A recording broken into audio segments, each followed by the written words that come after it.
DeGroote, and I am the oldest daughter of Virginia Wooten's 6 children. My mom and dad moved to 70th and J Street in 1958, in part because my mom wanted her children to be able to attend a Catholic school. All 6 of us attended St. Anne's School for a period of about 16 years, from the youngest to the oldest. We lived, I believe, in a most idyllic time where the church and the school were a major part of our social life.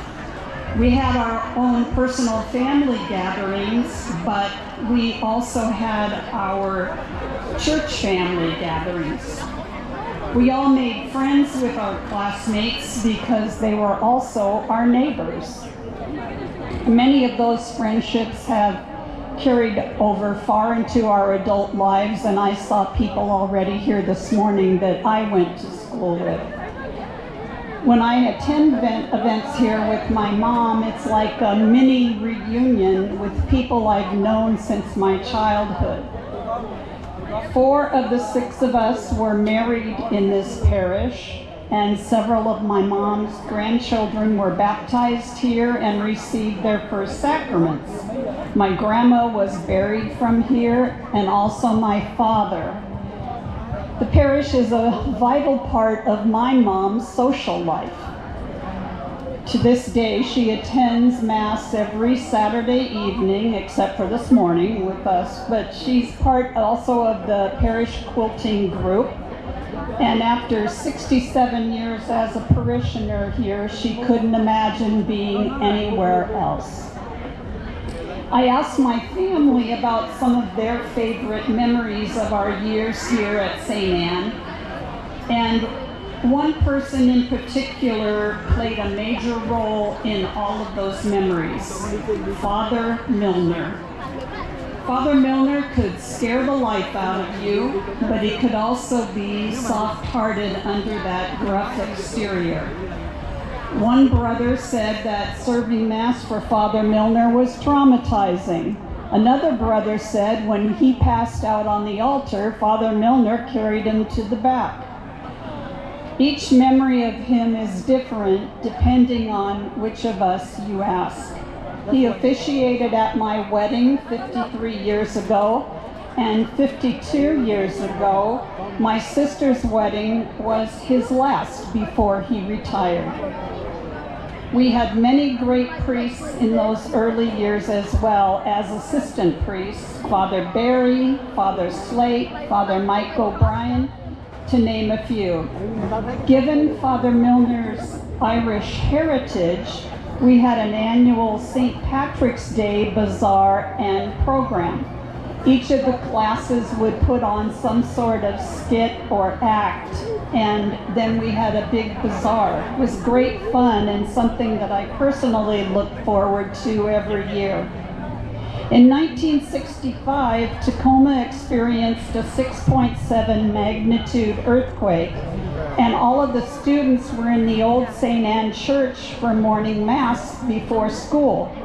The building cracked up the side, and we were all shepherded out of the church, which in hindsight was probably not the best idea given the bell tower on the top of the church that could have easily toppled down. It was not too many years after that the new church was completed and dedicated in 1968. My brother John's class was the first communion class in the new church.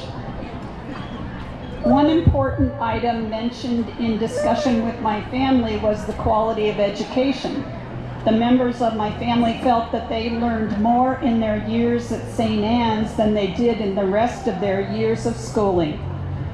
I also remember one of my classmates at a reunion a few years ago saying that the friendships we made during our years here at St. Anne far outweighed those we made in high school.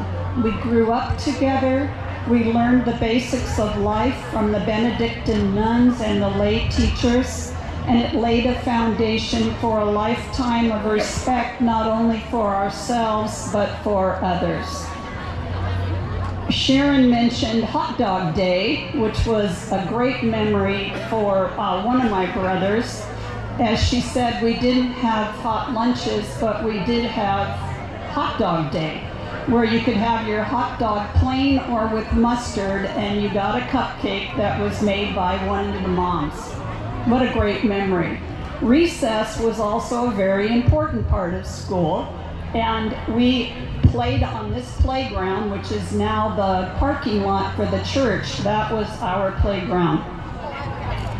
I know that sending 6 kids to Catholic school was a financial challenge for my parents, but I am so thankful that they made it a priority. It laid a great foundation for our adult lives, and we are all better humans thanks to the education that we received here.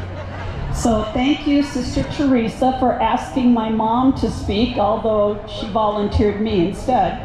And happy 100th anniversary to Pope St. John the 23rd, which will always be St. Anne's in my heart. And thank you, Father Tuin, for the years you have so faithfully served this parish family.